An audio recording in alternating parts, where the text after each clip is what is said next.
The following is a class on the Bhagavad Gita as it is, second chapter, text number 13 through 17, given by His Divine Grace, A.C.Bhaktivedanta Swami Prabhupada, recorded on November 25th, 1968, in Los Angeles. Soul continually passes in this body from boyhood to youth and then to old age. Similarly, the soul also passes into another body at death. The self-realized soul is not bewildered by such a change. Purport. Since every living entity is an individual soul, each is changing his body at every moment, manifesting sometimes as a child, sometimes as a youth, and sometimes as an old man, although the same spirit soul is there and does not undergo any change. The individual soul finally changes the body itself in transmigration from one to another, and since it is sure to have another body in the next birth, either material or spiritual, there was no cause for lamentation by Arjuna on account of death, either over Bhisma or over Drona, for whom he was so concerned. Rather, now, this simple fact, as it is explained in the Bhagavad Gita, that dehinasmin jatha dehi kumara jovanangara, the change of body is taking place every moment. Every moment. That's the child. The child, if there is some measuring instrument, if you measure this child today, tomorrow you'll find the child has grown or changed the body. That is a medical science also. The body is changing. The body is changing, but the soul is there. Just like I had my childhood body, boyhood body, and now I am in a different body, but I remember all the activities of my childhood. Therefore I am permanent. And body is changing. This simple truth, what is the difficulty for the people to understand? The simple truth. The body is changing, but I am not changing, I am eternal. Therefore I am not this body. I am not changing. This simple truth, the first instruction of Bhagavad Gita, Krishna has begun instructing Arjuna after Arjuna has accepted his discipleship. The first instruction is this, that you are lamenting on the body of your grandfather and teacher regarding fighting, but your grandfather of the soul, which is already explained, that you as soul, I am as the Supreme Soul, are all these kings and soldiers have assembled. They are also souls. They existed in the past. Now they have changed their body.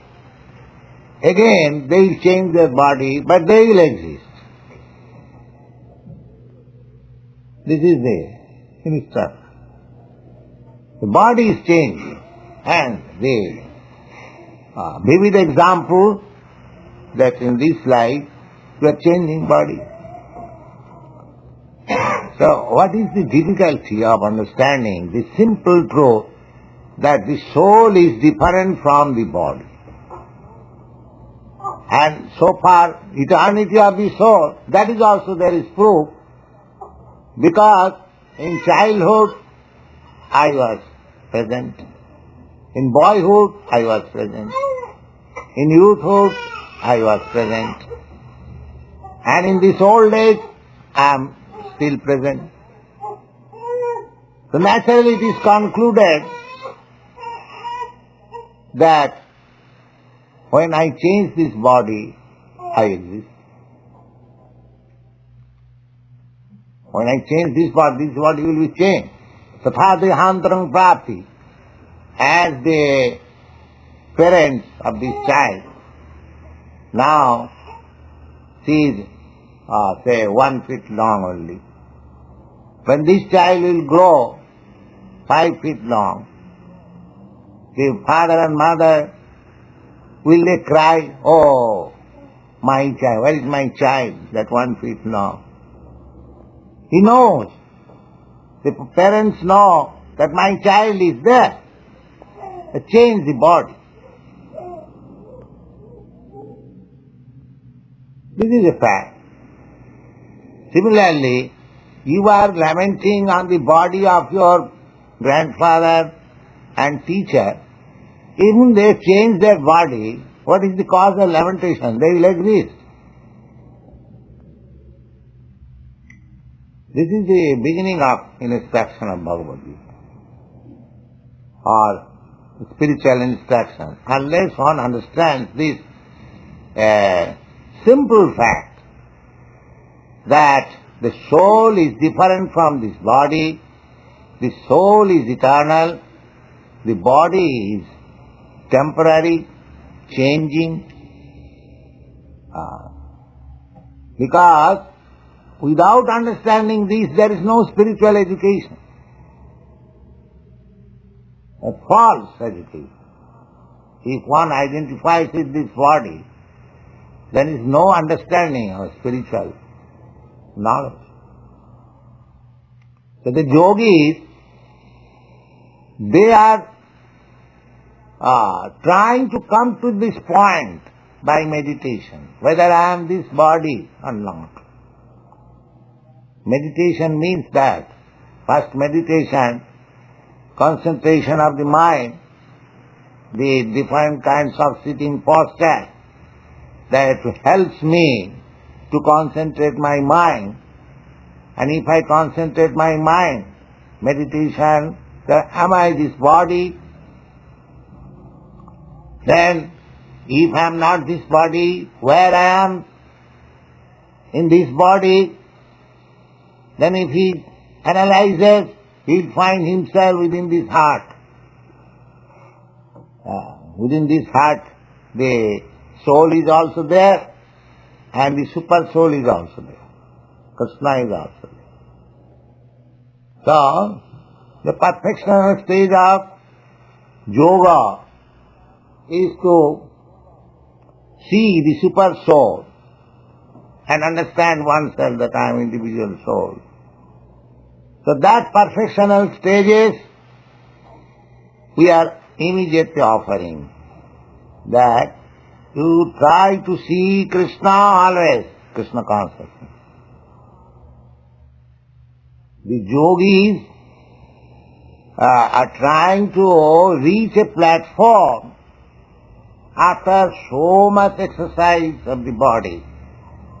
We are giving that thing immediately.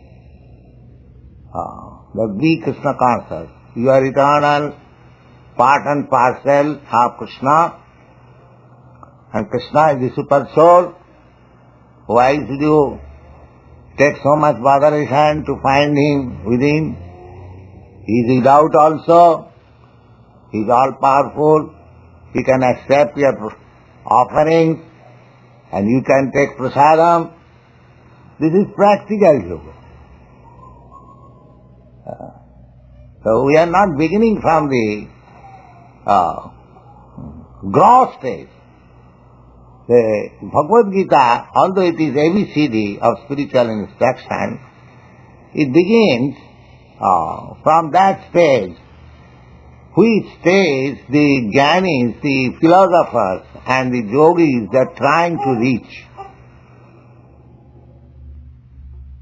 But we have no time.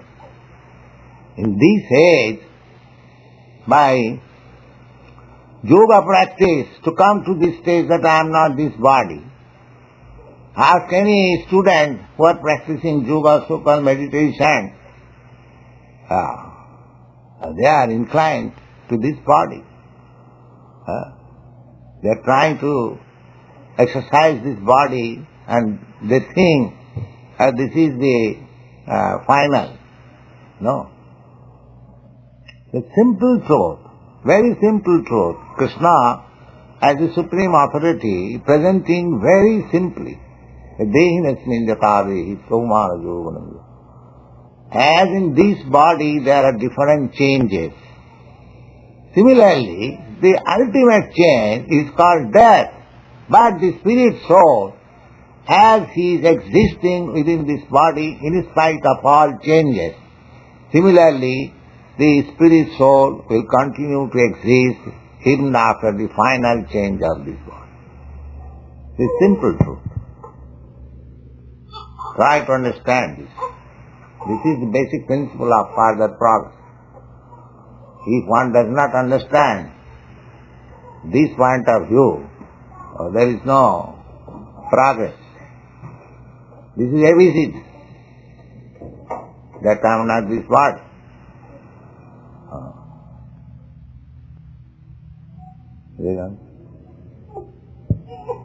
Rather, you should rejoice that they're changing bodies from old to new ones. Now here is another argument that why you are going to lament on the body of your grandfather, his grand old man. If he does not die, if you do not kill him, how long he will live? So you kill him or not kill him, he will die. And you should be rather joyful because your grandfather is going to have again, this is only for argument, again have a new body.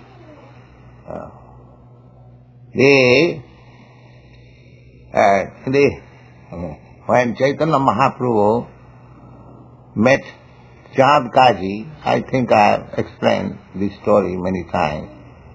Chant Kaji was Mohammedan. So, you know the story that Chaitanya Mahaprabhu started civil disobedience, disregarded the section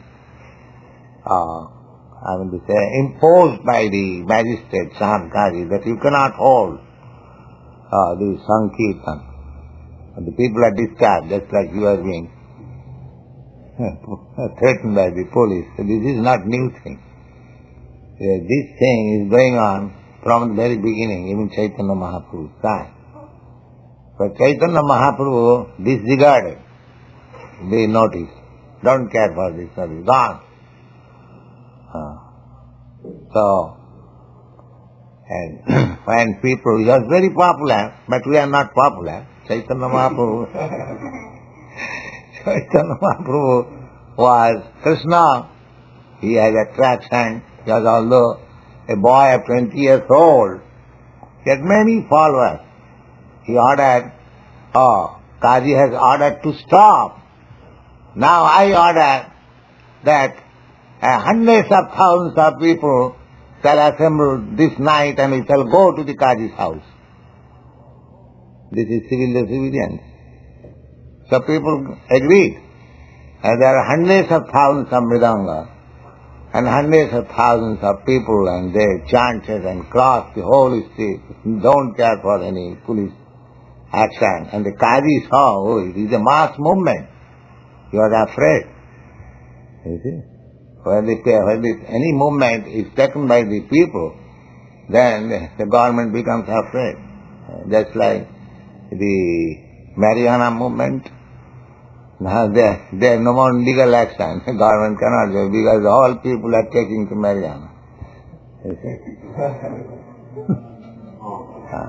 What is the marijuana or marijuana? Marijuana. So you make this marijuana taken by all people, then police will be afraid. You see? They will not dare to stop you. So when there was talk with Kaji, Kaji was learned man. So first of all, Chaitanya Mahaprabhu challenged my dear uncle. He established the relation to pacify Chaitanya. My Nimai, he called just like a boy. He was a boy. And Nimai, your grandfather, Nilamba Chakravarti, I call him Chacha. Chacha means uncle.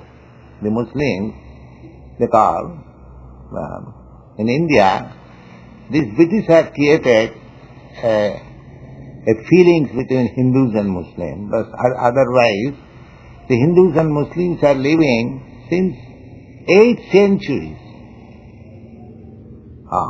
So in the village they live peacefully, and the Hindus call the Muslim Chacha, and the Muslim call and the Hindus call the Muslim.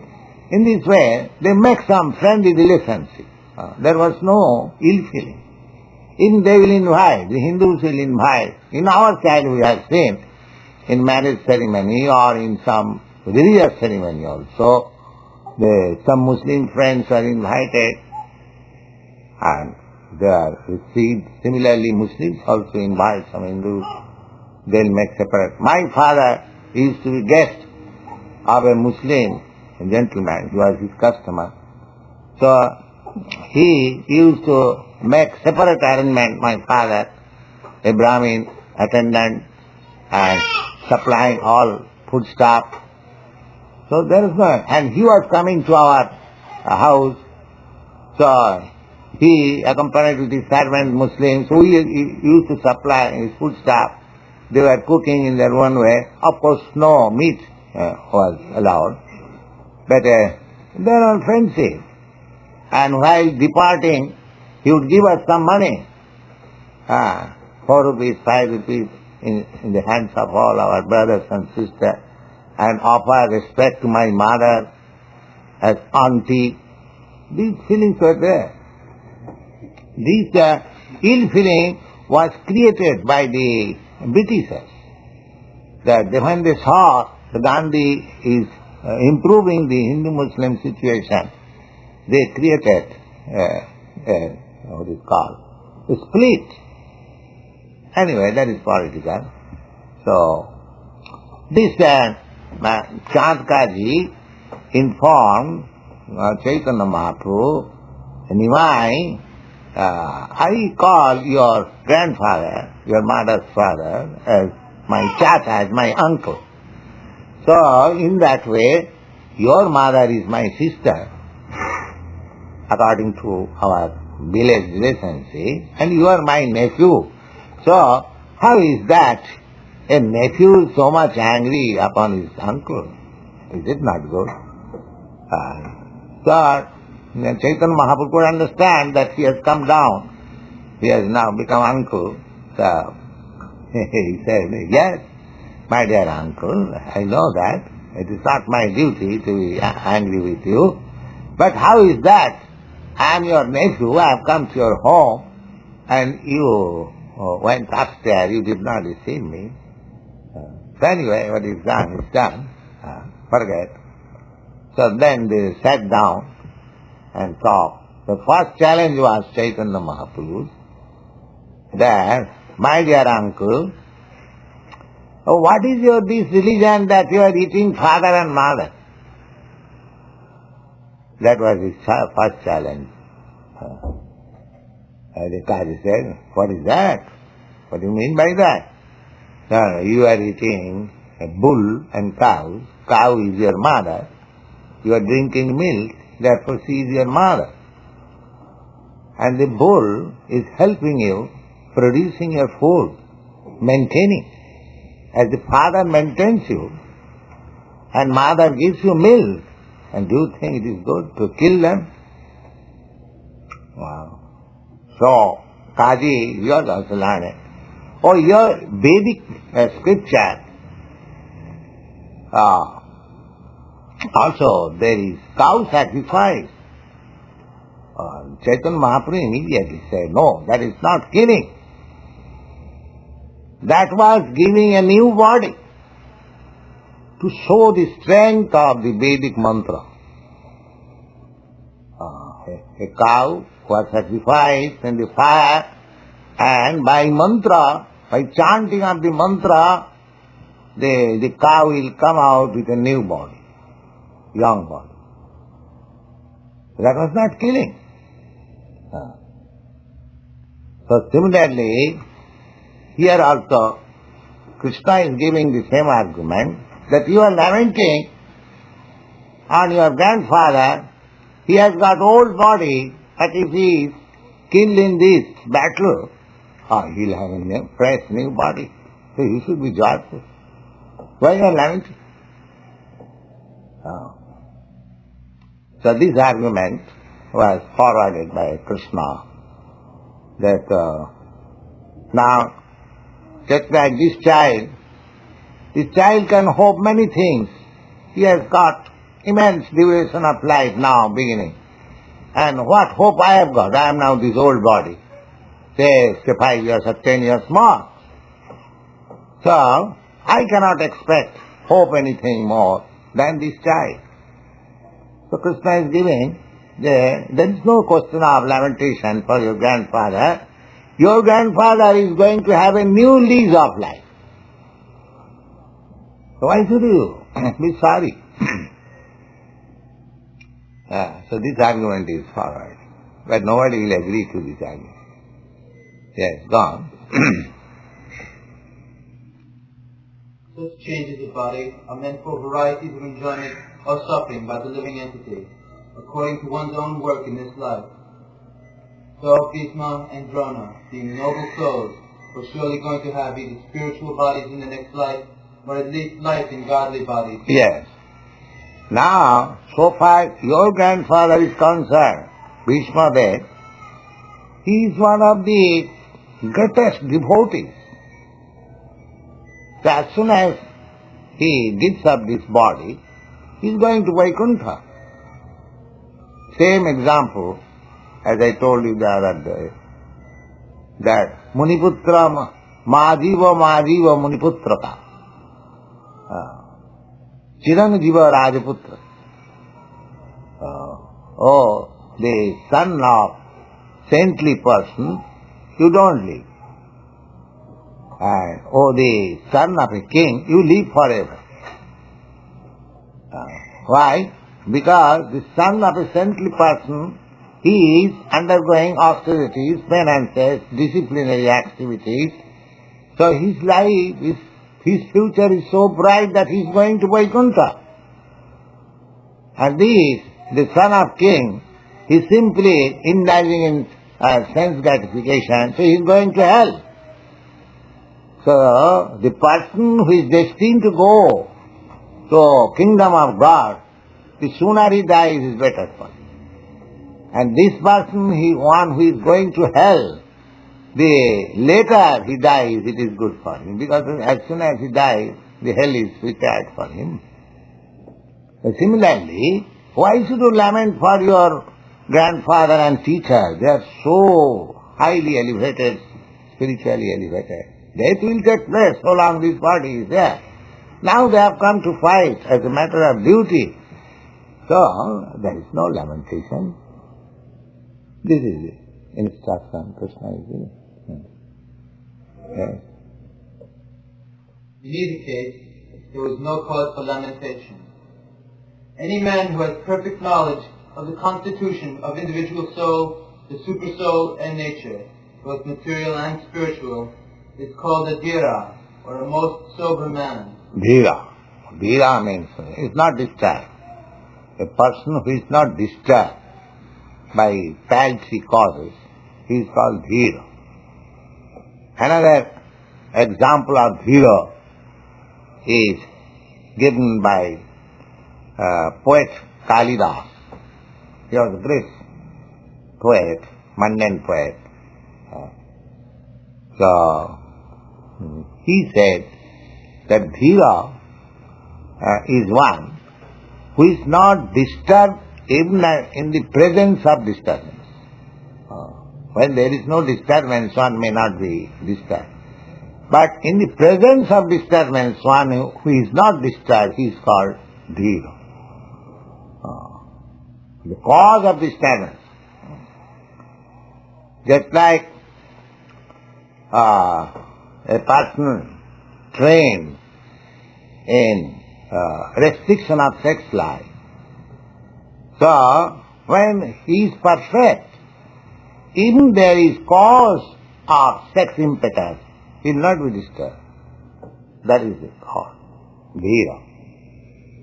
So, he is describing that these persons are highly elevated. You are also my friend.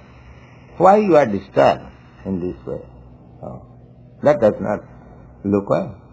Wrong.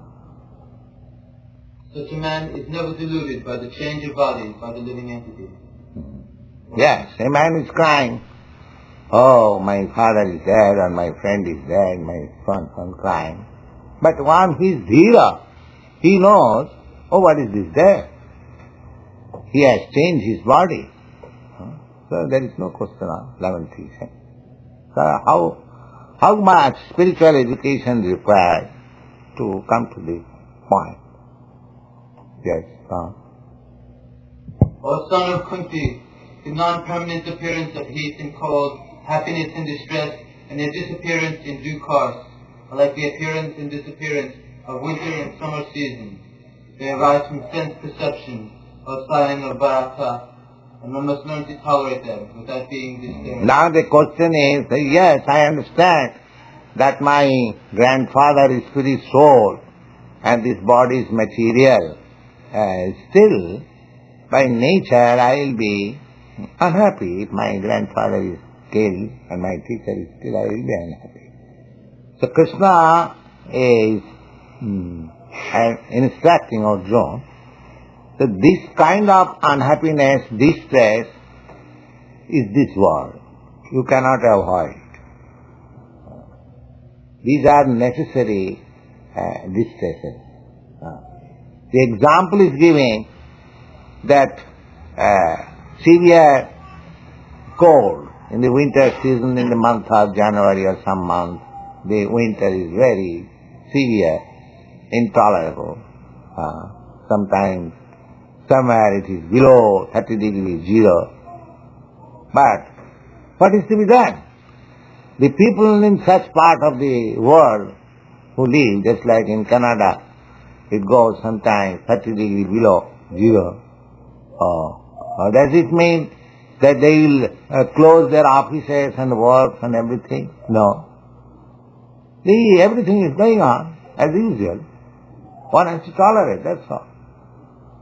In India also, India and other parts of the eastern countries, just like Arabia, Iraq, or during summer time, the temperature is 135.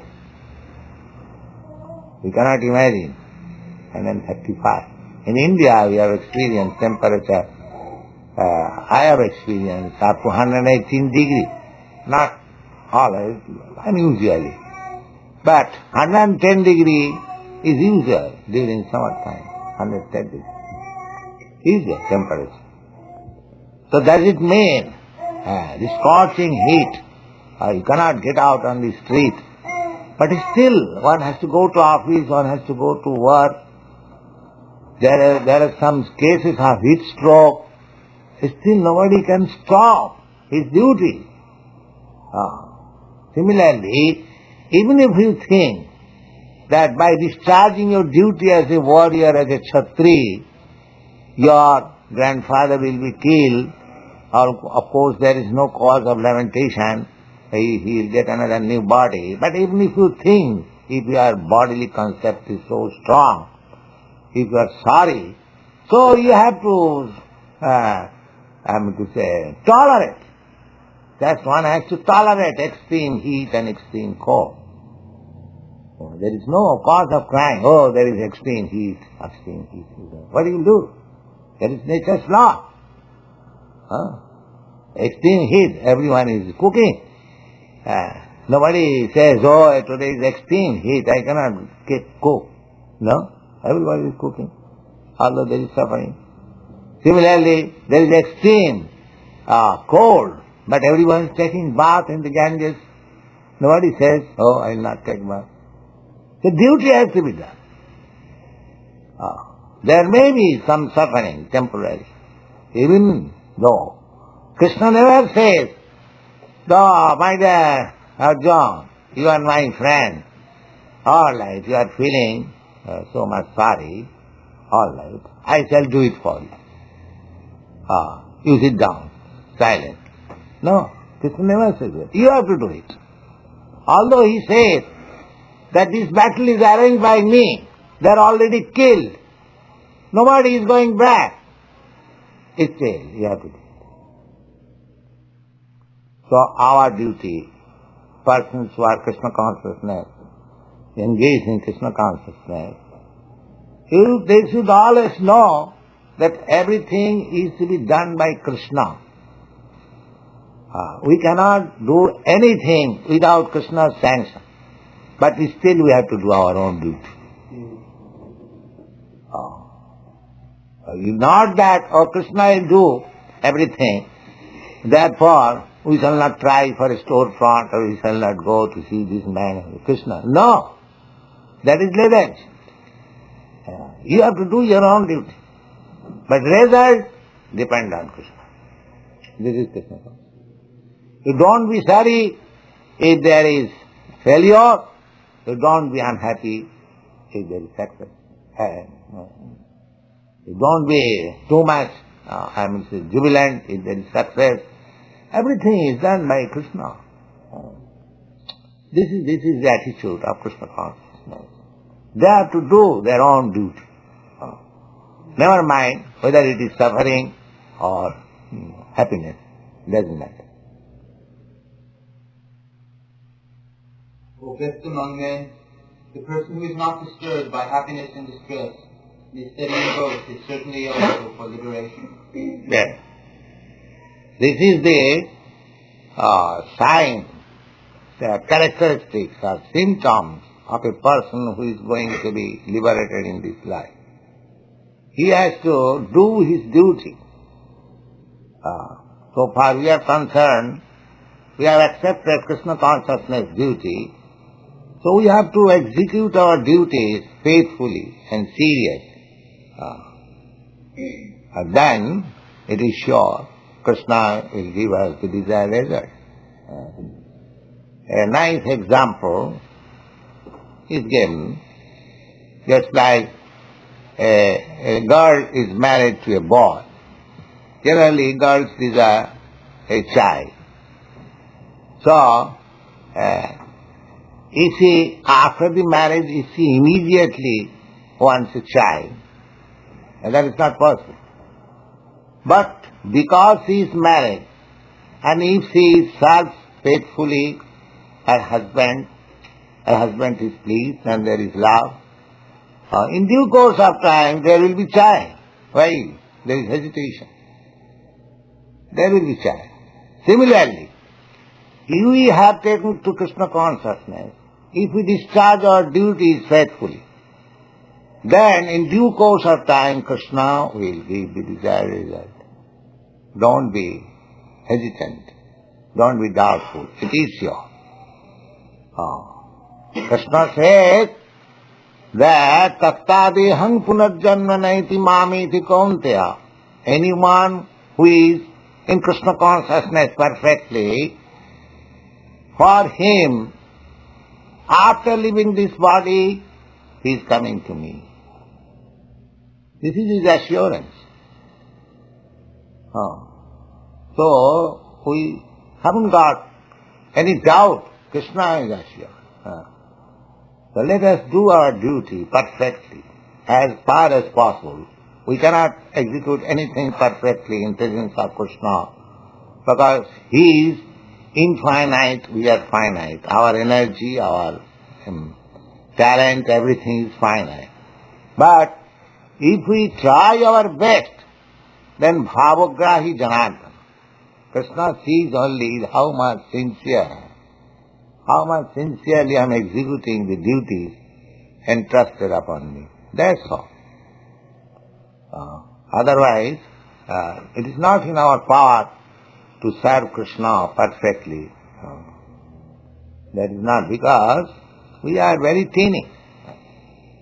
But let's be assured that the desired result will come if we act sincerely to the point.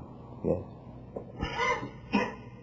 Those who are seers of the truth have concluded that of the non-existent there is no endurance, and of the eternal there is no cessation. Seers have concluded this by studying the nature of both. Purport: there is no endurance of the changing bodies, that the body is changing every moment by the actions and reactions of different cells is admitted by modern medical science, and thus growth and old age are taking place. But the spiritual soul exists permanently, remaining the same in all changing circumstances of the body and mind. That is the difference between matter and spirit. By nature the body is ever-changing, and the soul is eternal. This conclusion is established by all classes of seers of the truth, impersonalist and personalist. This is so far the constitution of the spirit is concerned. It is eternal. That is accepted by all philosophers, personalists or impersonalists.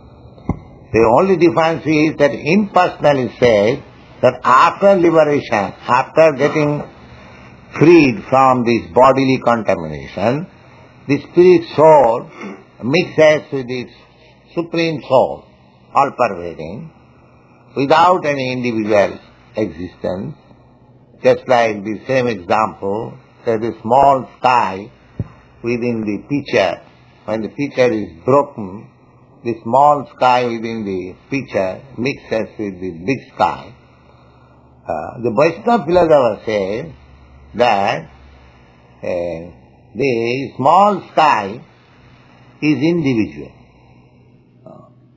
It mixes with the big sky, but it keeps its individuality.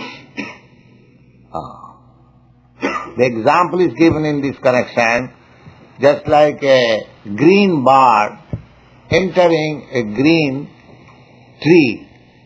So when the bird enters the tree, nobody can find out where is the bird, because the leaves of the tree are green and the bird is also green. Nobody can trace out. But that does not mean the bird has lost its individuality. The individuality is there. Just like you see one airplane is flying in the air, and when it goes too far, it appears that it has disappeared. It seems to us that there is no more that aeroplane. It has mixed with the sky. But actually it is not. It is still there, individual existence. It is my ignorance that I see that it is no more separate. It has mixed with the sky. Just like in the daytime, we don't find any star in the sky. Due to the dazzling sunshine, we cannot see any stars. At night, we can see millions of stars there are. Similarly, that is the impersonalism and personalism. One whose knowledge is not perfect, they think impersonal. Everything homogeneous. Although one whose knowledge is perfect, Vedas also confirm it, just like in the Upanishad, there is a verse in which it is stated that please withdraw your effulgence so that I can see your real face. Just like the sun glow, you cannot see perfectly due to the dazzling sunshine. But the sun globe is there, and in the glow there are living entities, and there is a principal head man, the gaur. They are not man because their body is made of fire.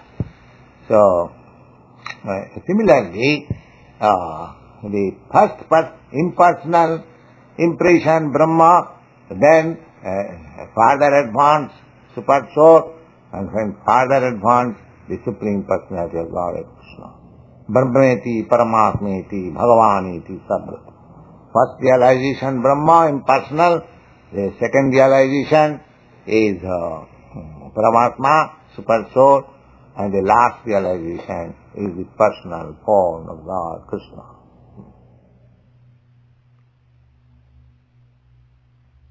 In the Vishnu Puranam, also this truth has been established. It is stated there that Vishnu and his abodes all have self-illuminated spiritual existence. The words existent and non-existent refer only to spirit and matter. That is the version of all seers of truth. This is the beginning of the instruction by the Lord to the living entities who are bewildered by the influence of ignorance.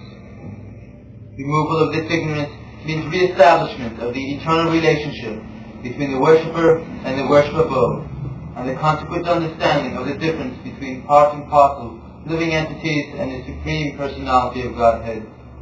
One can understand the nature of the Supreme by thorough study of oneself, the difference between oneself and the Supreme Being understood as the relationship between the part and the whole. In the Vedanta Sutras, as well as in the Srimad Bhagavatam, the Supreme has been accepted as the origin of all emanations. Such emanations are experienced by superior and inferior natural sequences. The living entity belongs to the superior nature, as will be revealed in the 7th chapter. Although there is no difference between the energy and the energetic is accepted as supreme, and the energy or nature is accepted as the subordinate. The relationship of the living entities, therefore, is always to be subordinate to the Supreme Lord, as with master and the servant, or the teacher and the taught. Such clear knowledge is impossible to grasp under the spell of ignorance. To drive away such ignorance, the Lord teaches the Bhagavad Gita for enlightenment of all beings for all time. 17. That which pervades the body is indestructible. No one is able to destroy the imperishable soul. Now prevails the body. That is consciousness. The soul is very small.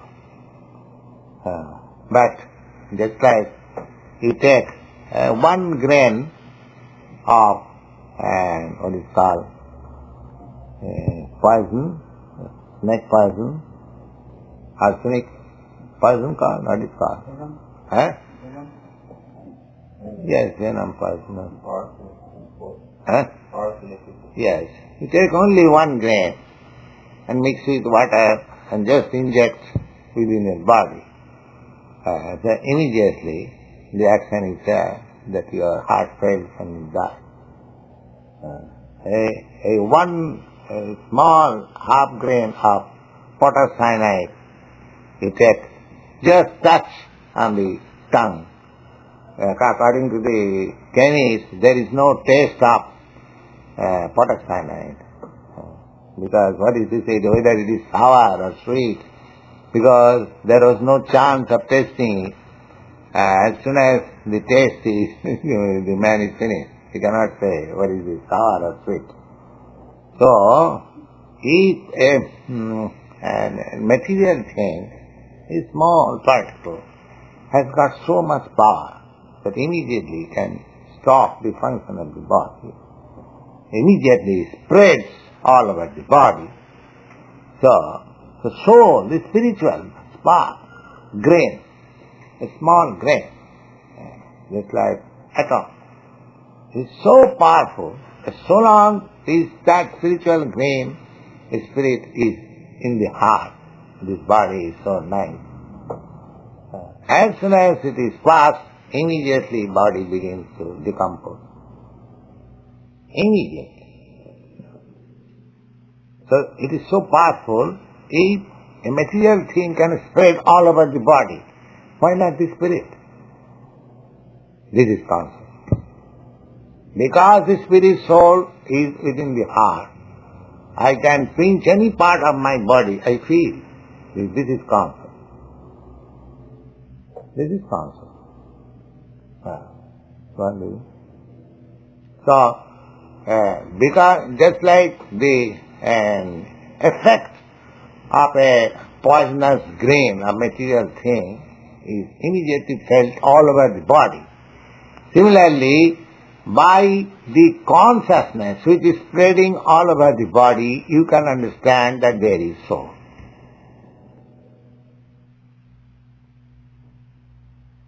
This verse more clearly explains the real nature of the soul, which is spread all over the body. Anyone can understand what is spread all over the body. It is consciousness. Everyone is conscious about the pains and pleasures of the body in part or as a whole. The spreading of consciousness is limited within one's own body. Now this consciousness, Mayavadi philosopher says, yes, I am consciousness, the same theory, this small consciousness, but as soon as I break this body, this small consciousness will mix up with the supreme consciousness. That is their theory. But anyway, whatever that theory may be, at least in my present condition, my consciousness is limited within this body. If a person is actually executing devotional service, then he must be happy. If he is not happy, then he is not being proper. The first thing is this. He might be doing something in the name of devotional service. If he is actually rendering devotional service, then he must be feeling, just like if you are eating actually, then you must feel strength and satisfaction of your hunger. You cannot say, I am eating, but I am not satisfied of my hunger. That is impossible. This is not possible. Then you are not eating.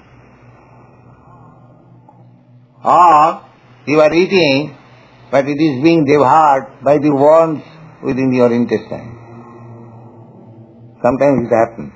If there are many worms within the intestine, you go on voraciously eating, but you don't get strength. Because the eating substance, the essence is taken by the worms. Therefore the worm treatment is there, to kill the worms. Otherwise, they will eat everything. He will feel hungry, but will not get any strength. This is the worm disease. So, if I am actually rendering devotional service and I am not getting any happiness, that means there is some Maya's play.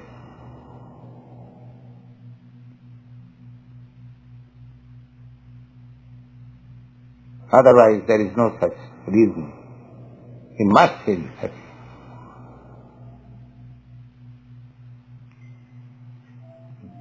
Then he has to rectify the process of his service. Not to change, but rectify the process.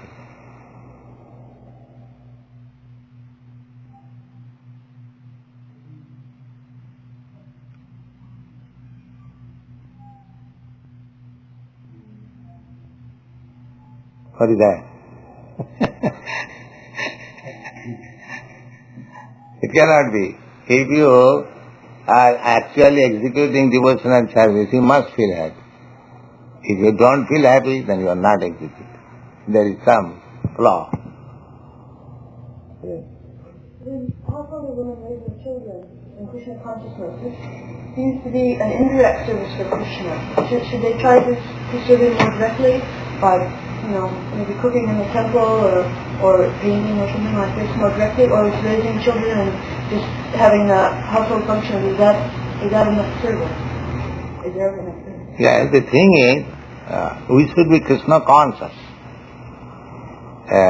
Just like electrification, touching electricity by one wire, another joining another wire. If the touch is there, factual, then the electricity is everywhere. Similarly, if our Krishna consciousness is lightly connected, then there is no question of direct or indirect. Because absolute world, there is no difference. As soon as it is touched with the direct connection, that is called disciplic succession.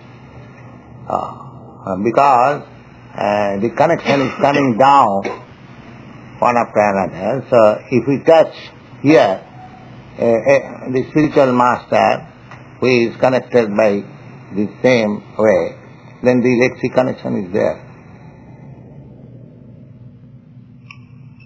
There is no question of direct or indirect. Evam parampara praptam imang rajasayadi. Simply we have to see whether the connection is disconnected. If the connection is that tight, then the electricity comes without fail.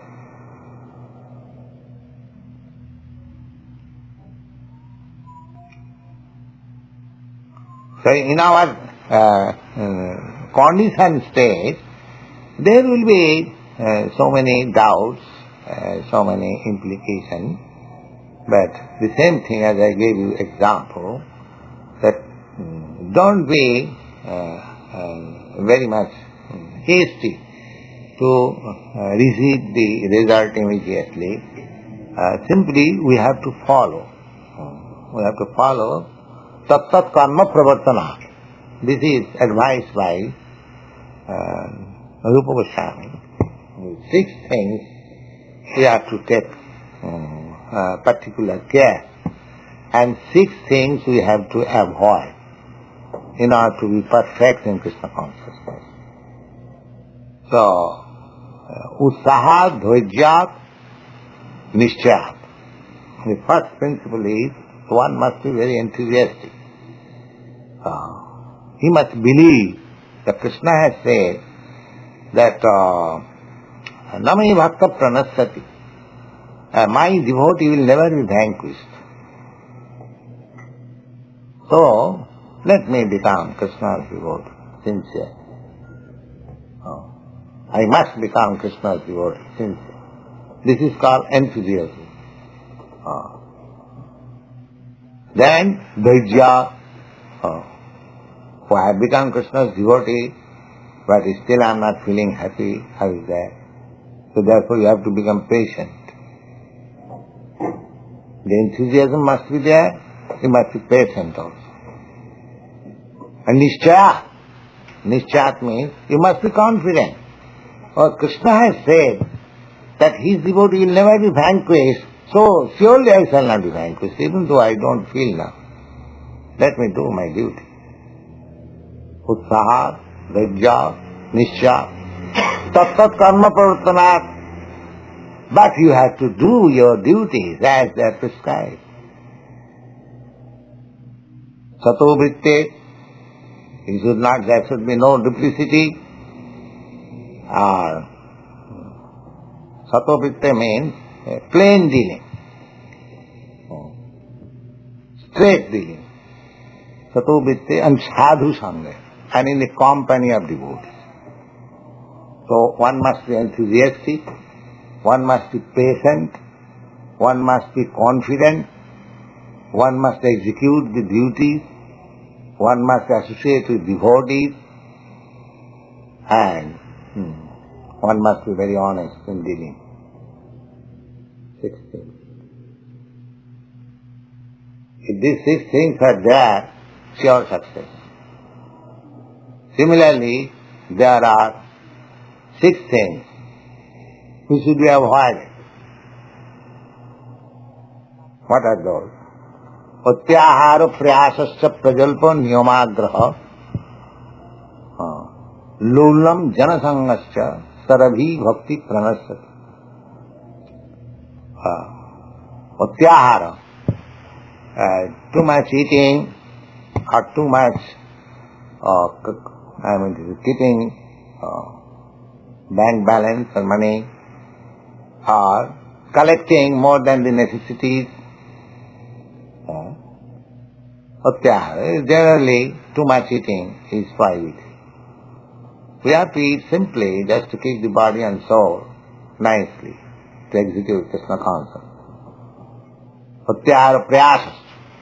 Prayas means taking some risky work, which will require too much endeavor. We should avoid it. Pratyahara prayasa prajalpa, nonsense talking, which has no connection with Krishna consciousness. Pratyahara prayasa prajalpa niyamagraha, following the rules, but actually I'm not very much careful in executing the work. So, niyamagraha means not to accept the rules and regulations, and another meaning is to simply to accept the rules and regulations without good effect. Atyara prayasasta prajalpo niyamagraha, laulam, greediness, and janasangasya, and associating with non-devotees. These things are against execution of devotional service. And the first thing, the patience, enthusiasm, and confidence, these six things are favorable. So we have to take notice of the don'ts and do's. Then it will be all right. Do this, don't do this. There are 6 kinds of don't do this and 6 kinds of do this. So that is it.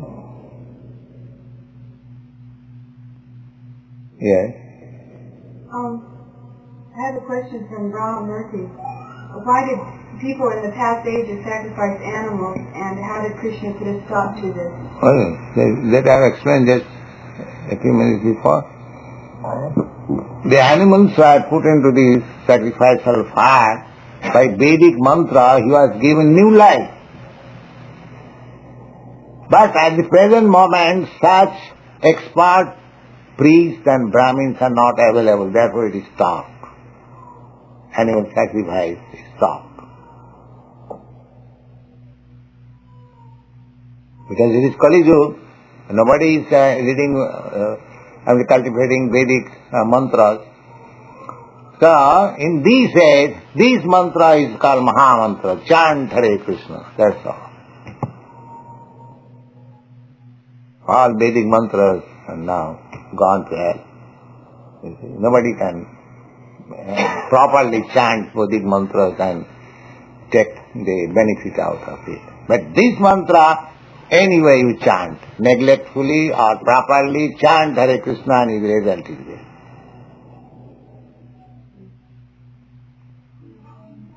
Therefore Chaitanya Mahaprabhu said, Naseva, Naseva, Naseva Gatinatha. There is no other alternative, no other alternative, no other alternative. Kalau in this way.